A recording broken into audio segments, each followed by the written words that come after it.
hoping to get home, part of the evening commute, and this snow has been coming down fast and furious for about the last hour. Now, we've been out all day, and these main roads have typically been clear, but as you can see now, it is just covered with this fresh layer of snow. I'm sure we'll be getting accumulation totals later on, and traffic is moving right now, but everyone's being very careful. Actually, just minutes ago, I saw a bus just off to the side of us. It was stuck in the curb, and in fact, two pedestrians came out to actually push it by hand. Now everybody is driving very carefully, because if you don't, there have been a number of accidents as expected with these type of conditions, and some of them can be deadly.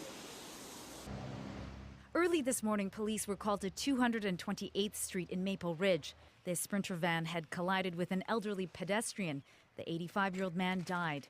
Mounties say weather and road conditions are being considered as factors in the crash.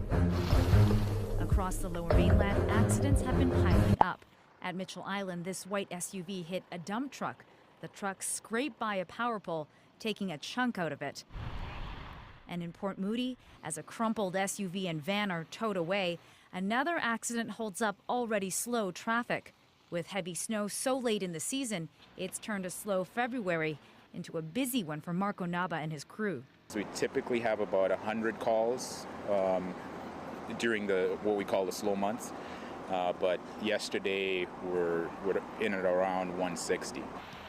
They've been called to accidents, cars stuck in ditches or abandoned up on hills, mostly because of these four-season tires on wintry roads.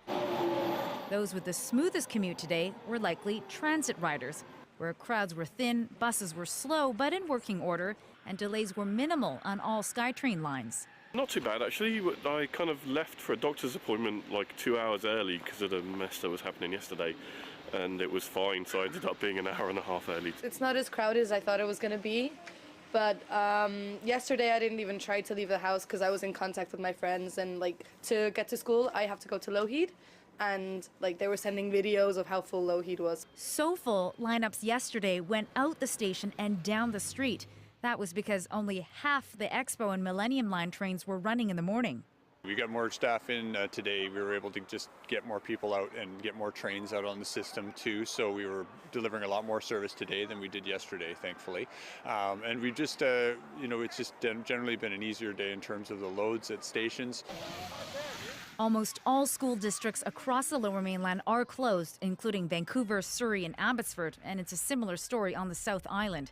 UBC, SFU and most post-secondary institutions are also calling it a snow day. But that calm commute could all change tomorrow if everyone heads back to work and school.